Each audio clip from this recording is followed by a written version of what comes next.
नमस्कार दोस्तों, VK knowledge electrical में आप सभी का स्वागत है। दोस्तों, इलेक्ट्रिशियन थ्योरी के न्यूमेरिकल क्वेश्चनों की एक सीरीज़ हमने स्टार्ट कर रखी है और एक एक करके हमने 43 क्लास आपको दी है। आज हमारी 44 नंबर क्लास है और आज की इस क्लास में भी काफ़ी इंपॉर्टेंट और अच्छे प्रश्नों को हम सॉल्यूशन करेंगे। आई होप आपको हमारी सीरीज़ पसंद आती है। यदि सीरीज़ पसंद आती है तो वीडियो लाइक कीजिए, एक प्यारा सा कमेंट करके हमें ज़रूर बताइए। मैं सभी के कमेंट्स पढ़ता हूँ। इस वीडियो के डिस्क्रिप्शन में लिंक दिया हुआ है, हमारा एंड्रॉयड ऐप डाउनलोड ज़रूर कीजिए।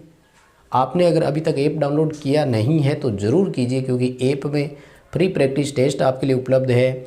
हर मंडे को टेस्ट होता है, वो आप अटेम्प्ट कर सकते हैं और कंप्लीट पेड कोर्स भी अवेलेबल है। आप चाहें तो पेड कोर्स भी ले सकते हैं। दोस्तों, इस सीरीज़ के सभी वीडियो यानी जो 43 वीडियो अब से पहले हुए थे वो सब आपको प्लेलिस्ट में मिल जाएंगे। आप वहां से उनको देख सकते हैं। अभी प्लेलिस्ट में जाइए और सीक्वेंस वाइज एक एक करके आपको सभी वीडियो दिख जाएंगे। जिनको न्यूमेरिकल में डर लगता है, अब न्यूमेरिकल आप चुटकियों में हल कर पाएंगे, ऐसा मेरा मानना है। आइए दोस्तों, आज के प्रश्नों की तरफ चलते हैं।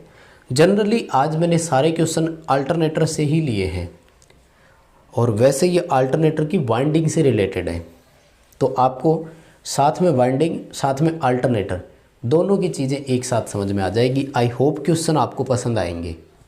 चलिए शुरू करते हैं। और हमेशा की तरह पहले मैं क्वेश्चन को बोर्ड पर लिख लेता हूँ ताकि थोड़ी सी अपनी समय की बचत हो जाए और आपको पूरा क्वेश्चन स्क्रीन पर दिखे ताकि आप उसे समझ पाएँ।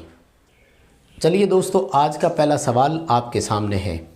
पूरा प्रश्न पढ़िए और इसे सॉल्व करने का प्रयास कीजिए। आई होप क्वेश्चन अच्छा है और आप इसका उत्तर भी आसानी से हमें दे पाएंगे। आइए ज़रा सवाल पढ़ते हैं। क्या कहता है क्वेश्चन हमें? 6 पोल का एक अल्टरनेटर है जिसमें 0.5 डिग्री का यांत्रिक विस्थापन है, यानी मैकेनिकल डिस्प्लेसमेंट जो है वो कितना है? 0.5 डिग्री का है।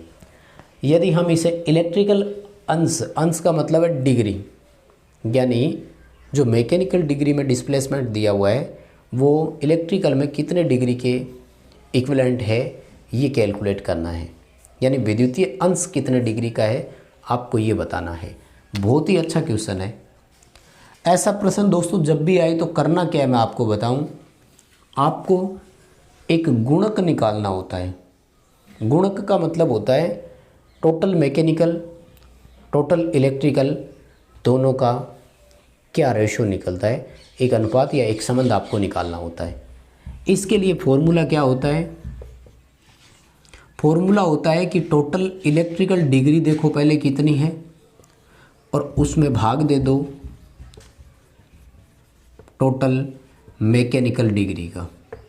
ये एक गुणक या एक मल्टीप्लायर या एक रेशो आता है और आपको इस दिए गए विस्थापन से इसको गुणा करना होता है, यानी मल्टीप्लाई करना होता है। बात समझ में आ गई? अब क्या होता है कि किसी भी इलेक्ट्रिकल मशीन के लिए टोटल मैकेनिकल डिग्री हमेशा फिक्स होती है और वो होती है 360 डिग्री। यानी कुल यांत्रिक डिग्री 360 ही होगी, चाहे पोल 4 हो, चाहे 2 पोल हो, चाहे 6 पोल हो, चाहे 8 पोल हो। लेकिन जो टोटल इलेक्ट्रिकल डिग्री है ना, वो हमेशा नंबर ऑफ पोल पर डिपेंड करती है। वो हमेशा इस फॉर्मूले से ज्ञात की जाती है 180 इंटू पोल से। यानी आपको पोल की संख्या का बहुत ध्यान रखना पड़ेगा अगर इलेक्ट्रिकल डिग्री की तरफ जा रहे हो। तो देखो फॉर्मूला क्या बनेगा, गुणक घटक क्या बनेगा? 180 इंटू पोल यानी 6/360। अगर आप कैलकुलेट करके देखते हैं तो गुणक घटक कितना आया? 3। इस गुणक घटक का साफ साफ मतलब ये है कि अगर मैकेनिकल में डिग्री 1 है तो इलेक्ट्रिकल में 3 है। अब भाई इस गुणक को विस्थापन से मल्टीप्लाई कर दो, उत्तर आ जाएगा। 0.5 डिग्री को 3 से मल्टीप्लाई करो, उत्तर आएगा 1.5 डिग्री। 0.5 डिग्री का मैकेनिकल विस्थापन इलेक्ट्रिकल में कितने डिग्री के बराबर है? 1.5 डिग्री के बराबर है। बताइए माय डियर, आपको सवाल समझ में आया क्या? आई होप आपको क्वेश्चन पसंद आया होगा। बहुत अच्छा क्वेश्चन है, पेपर में आ सकता है, याद रखिएगा। चलिए दोस्तों अगले सवाल की तरफ चलते हैं। क्वेश्चन नंबर 2 आपकी स्क्रीन पर है, यानी अपने बोर्ड पर है। सवाल कहता है 2 पोल का एक अल्टरनेटर है जिसमें नंबर ऑफ स्टेटर 6 पोल का है, जिसमें नंबर ऑफ स्टेटर स्लॉट 72 यानी 72 है। स्लॉट एंगल का मान ज्ञात कीजिए। समझते हो क्या स्लॉट एंगल में क्या पूछ रहे हैं वो? ये क्वेश्चन इंडक्शन मोटर के मामले में भी आ सकता है, काफ़ी अच्छा क्वेश्चन बनता है ये। इसका सवाल बन सकता है, मोटर वाइंडिंग में भी आ सकता है, यहाँ भी दे सकता है। स्लॉट कोण का मतलब है वो हमसे ये पूछ रहा है कि जब वाइंडिंग इलेक्ट्रिकल में एक स्लॉट पर मोड़ी जाती है तो वो कितने डिग्री पर मुड़ रही है। अब देखो यांत्रिक वाली डिग्री तो 360 थी, हमें पता है। स्लॉट एंगल इलेक्ट्रिकल में पूछता है, हमेशा ये ध्यान रखना है। यानी वो यूँ पूछ रहा है कि ऐसे 72 स्लॉट है, वाइंडिंग 1 नंबर स्लॉट से उठ करके ऐसे जा रही है आगे, पोल पिच कितनी आएगी इसकी 72/6 करके देखो कितनी आएगी। एक कैलकुलेशन अगर आप निकालते हैं तो लगभग 12 आती है पोल पिच, है ना। तो 1 से 13 में जब आप डालते हो वाइंडिंग तो वो यहाँ इस स्लॉट के साथ कितने डिग्री का एंगल बनाती है ये पूछ रहा है आपसे वो। पोल पिच 12 आई है, 1 से 13 में डालोगे, कोयल स्पान 113 ही कहलाएगी ना, 1 से 13। तो सीधा सीधा फॉर्मूला है स्लॉट एंगल का मान ज्ञात करने के लिए टोटल इलेक्ट्रिकल में डिग्री कितनी बन रही है, उसमें नंबर ऑफ स्लॉट खांचों की संख्या का भाग दे दो, उत्तर आ जाएगा। दोनों चीज़ें आपको स्पष्ट नहीं दे रखी है सवाल में, निकालना पड़ेगा।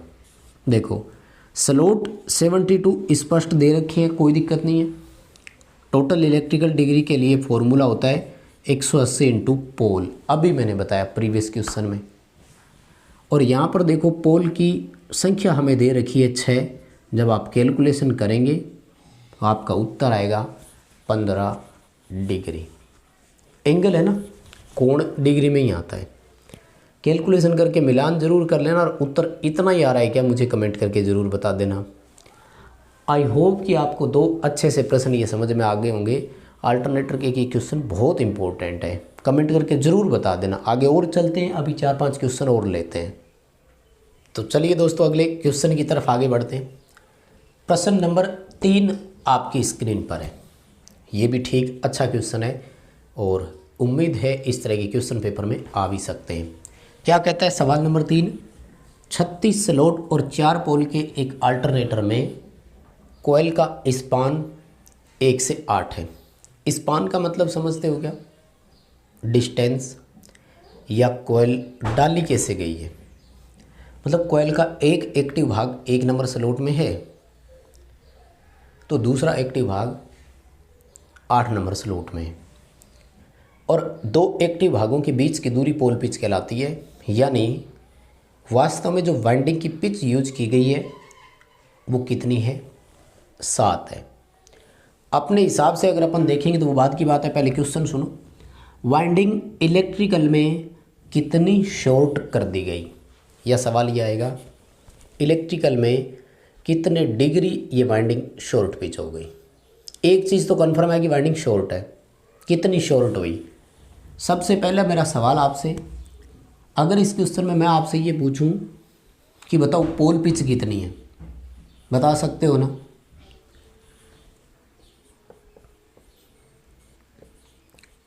क्या फॉर्मूला होता है? स्लॉट बटे पोल। 36 स्लॉट है, 4 पोल है। देखो अपने हिसाब से पिच कितनी आई? 9। वाइंडिंग में पिच कितनी मानी गई? 1 से 8, 2 एक्टिव भागों के बीच की दूरी मतलब 7 आई। यानी वास्तव में पिच 7 मानते हुए वाइंडिंग की गई, जबकि करना चाहिए था 9 पर। अब अगर मैं आपसे ये सवाल पूछूं कि वाइंडिंग कितने स्लॉट छोटी हो गई, कितने स्लॉट शॉर्ट हुई, तो साफ साफ नज़र आ रहा है 9 - 7 यानी 2 स्लॉट छोटी हो गई। हमें उत्तर डिग्री में दे रहा है, बस वो इतना सा कह रहा है कि बताओ कितने डिग्री शॉर्ट हुई। तो क्या करना है, 2 स्लॉट है, अगर 1 स्लॉट की डिग्री पता लग जाए तो क्या करेंगे, 2 से मल्टीप्लाई करो और 1 स्लॉट की डिग्री को डिग्री प्रति स्लोट या स्लोट एंगल के नाम से जानते हैं, जो अभी आपने 2 नंबर क्वेश्चन में किया। स्लोट एंगल निकालो, 180 डिग्री इंटू पोल बटे स्लोट। आप अगर देखेंगे तो स्लोट एंगल आ रहा है 20 डिग्री का। इसका मतलब है वाइंडिंग एक स्लोट के पीछे 20 डिग्री की बन रही है। यदि हम देखें 2 स्लोट के हिसाब से तो वाइंडिंग कितनी शॉर्ट हो गई, 40 डिग्री शॉर्ट पिच है। बताओ बात समझ में आई क्या? उत्तर हो गया ना। अब इसमें 2 क्वेश्चन बनते हैं, या तो वो ये पूछेगा वाइंडिंग इलेक्ट्रिकल में कितनी शॉर्ट हुई, या फिर हमसे वो ये पूछेगा कि बताइए वाइंडिंग कितने इलेक्ट्रिकल डिग्री पर की गई। एक्चुअल में अगर एक पोल पिच के हिसाब से वाइंडिंग की जाती है तो उसको बोलते हैं वाइंडिंग का 180 डिग्री पर होना, वाइंडिंग 180 डिग्री पर होना। अब 180 में से 40 डिग्री हमने शॉर्ट कर दी तो वाइंडिंग कितने डिग्री पर की गई है, 140 डिग्री पर। यानी 2 क्वेश्चन है, वाइंडिंग छोटी कितनी हुई, 40 डिग्री, वाइंडिंग कितने डिग्री पर की गई तो 140 डिग्री। तरीका एक ही रहेगा क्वेश्चन को सॉल्व करने का, बाकी आप अपने हिसाब से इसको हल कर सकते हैं। अब देखो इसी क्वेश्चन को मैं आगे बढ़ा रहा हूँ लेकिन तरीका बदल रहा हूँ। 2 क्वेश्चन तो वैसे इसी में हो गए, क्वेश्चन नंबर 4 बता रहा हूँ। इसी का मान लीजिए शॉर्ट की जगह की कितने इलेक्ट्रिकल डिग्री पर की गई। तो जब पूरी पिच के हिसाब से 9 पोल पिच आती है तो स्पान 1 से 10 बनना चाहिए। अगर वाइंडिंग 1 से 10 पर की जाती तब 180 डिग्री कहलाती, लेकिन ये तो 1 से 8 में की गई है ना, तो वाइंडिंग 140 डिग्री पर की गई। चौथा क्वेश्चन समझ में आ गया? उम्मीद करता हूँ आपको बहुत अच्छा समझ में आ रहा है। जो क्वेश्चन नंबर 5 है ना, वो भी हम इसी से जुड़ा हुआ लेते हैं और सीधा सा सवाल ये पूछे 36 स्लोट 4 पोल अल्टरनेटर में कॉइल स्पान 1 से 8 है, पिच फैक्टर की गणना करो। अल्टरनेटर के मामले में तो आ सकता है ना, पिच फैक्टर की गणना करो। पिच फैक्टर के लिए फॉर्मूला क्या होता है, कोस अल्फा बटे 2। क्या फॉर्मूला होता है, कोस अल्फा बटे 2। कोस अल्फा ये कहता है कि वाइंडिंग को आपने कितना छोटा किया, वाइंडिंग को आपने कितना छोटा किया, जो एंगल आ रहा है उसको 2 से और बांट तो उत्तर आ जाएगा। अब हमें पता है वाइंडिंग छोटी कितनी हुई थी। अच्छा, इस ऊपर वाले क्वेश्चन को है ना एक और तरीके से भी कर सकते हो, मैं बताऊंगा आपको। छोटा ज्ञात करने का तरीका एक और भी है, वो बाद में चलो दोबारा बताऊंगा, पहले इसी को सुन लो। कोस अल्फा बटे 2 करना है। कोस अल्फा कितना आया था, 40। कोस अल्फा बटे 2 का मतलब हो गया कोस 20। भाई 40 में 2 का भाग दोगे तो कोस 20 ही आएगा ना, और कोस 20 का मान आप निकाल दो, लगभग 0.939 आ रहा है। 0.94 लिख दो, उत्तर मिल जाएगा। पिच फैक्टर का मान कितना है, 0.94। बताओ बात समझ में आई क्या? इस ऊपर वाले सवाल को आप एक और तरीके से भी हल कर सकते थे। इसमें आपको स्लोट एंगल नहीं निकालना पड़ेगा, आप सीधे ही चाहो तो डिग्री निकाल दो। फिर इसके लिए फॉर्मूला होता है कि पिच में अंतर कितना आया, 2 स्लोटों का। भाई 9 पिच माननी चाहिए थी, हमने 7 मानी, 2 का हो गया, बटे फुल पिच यानी जो पिच मान के हिसाब से कैलकुलेट की गई है, तो 2/9 इंटू 180 डिग्री, 180 से इसको मल्टीप्लाई करो तो ये भी उत्तर आ जाएगा आपका 40 डिग्री। हेलो, बात तो एक ही है, स्लोट एंगल ज्ञात किया है पहले, फिर 2 से मल्टीप्लाई किया, तरीका वही है। इसमें क्या होता है, पिच में अंतर बटे जो गणना की गई थी पोल पिच का मान, उसको 180 से मल्टीप्लाई कर दो, उत्तर आ जाता है ना। तो चलो, आज के 5 क्वेश्चन अल्टरनेटर से संबंधित थे। आई होप आपको क्वेश्चन बहुत अच्छे पसंद आए होंगे। ऐप डाउनलोड कीजिए, चैनल सब्सक्राइब कीजिए, वीडियो लाइक कीजिए, दोस्तों को शेयर कीजिए, एक प्यारा सा कमेंट आप इस वीडियो के लिए कीजिए। 5 काम कर दीजिए, 1 सेकंड का काम है, यूँ समझ लीजिए। हाँ, I would like to request, मेरा सबसे निवेदन कि प्लीज़ वीडियो शेयर किया करें ताकि दोस्तों तक चीज़ें पहुँचे, वो भी इन चीज़ों का फ़ायदा ले सके। बहुत बहुत धन्यवाद।